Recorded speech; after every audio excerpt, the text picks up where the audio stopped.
Hi viewers, நேற்று காலையிலேருந்தே பார்த்தீங்கன்னா ஒரு பொய்யான செய்தி வாட்ஸ்அப், ஃபேஸ்புக் போன்ற இணையதளங்களில் ரொம்ப தீவிரமாக நாடு முழுக்க பரப்பிட்டு இருந்தானுங்க. அது என்ன செய்தின்னு நம்ம பார்த்துடலாங்க. அதான் பார்த்தீங்கன்னா, அவர் 6ஆம் தேதி பாமன் பாலத்தை திறந்து வைக்க பிரதமர் மோடி பாமனுக்கு வருவதாகவும், இதனால் பாமனில் உள்ள ஒரு பள்ளிவாசலை தார்பாய் போட்டு தமிழக அரசு பயந்து போய் மூடியதாகவும் ஒரு தகவல் ரொம்ப தீவிரமாக பரவிட்டு இருக்குது.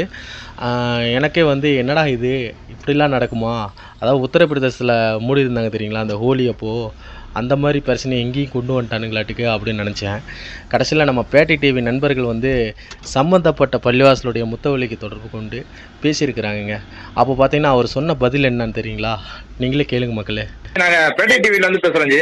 சொல்லுங்க அஜய். இப்போ இந்த பாமன் பள்ளிவாசல் சம்பந்தமா ஒரு சர்ச்சை பெரிய அளவில் பரவிட்டு இருக்குங்க. அது ஒரு உண்மைத்தன்மை என்ன ஜி? ஒன்றும் நடக்கல. நல்லபடியா நாங்க மினரா மராமத்து பார்த்துருக்கோம். அதுக்காண்டி நாங்க லைட்டு டேமேஜ் ஆக கூட கட்டியிருந்தோம்.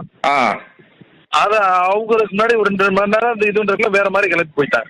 இந்த பிரதமர் மோடி வரதாலதான் இது தார்பாய் போட்டு மறைக்கிறாங்க. அதெல்லாம் கிடையாது. ஓப்பனிங் பள்ளிவாசல் ஓப்பனிங், அதுக்கு சாரங்கிரம்லாம் கட்டினதப்பெல்லாம் இறக்குறாங்க.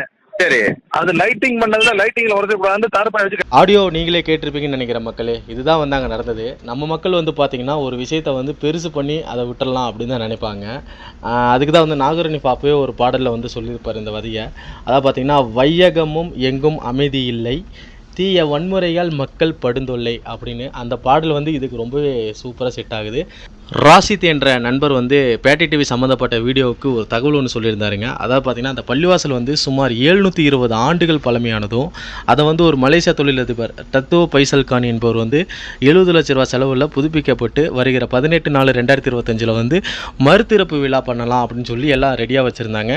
அந்த அல்லாஹ் அக்பர் போர்டு ஸ்க்ராட்ச் ஆகிடக்கூடாது, அதாவது சாரை கழட்டிட்டு இருக்கும்போது ஸ்க்ராட்ச் ஆகிடக்கூடாதுன்னு சொல்லி தார்பாய் போட்டு கவர் பண்ணதாகவும் தாங்க இதோட டீட்டெயில் சொல்லியிருக்கு. இதை நம்ம சுன்னத்து ஜமாத்துக்கு எதிராக இருக்காங்க பார்த்தீங்களா, 48 சங்கங்கள், அவங்க ஃபோட்டோ எடுத்து அவங்களுக்கு என்ன தேவையோ, அவங்களுடைய சுயலாபத்துக்காக என்ன தேவையோ அதை போட்டு அதை ஒரு செய்தியாக ஆக்கி தமிழக அரசுகள் மேலே ஒரு குற்றச்சாட்டு வச்சு அந்த செய்தியை ரொம்ப தீவிரமாக பரப்பி விட்டானுங்க.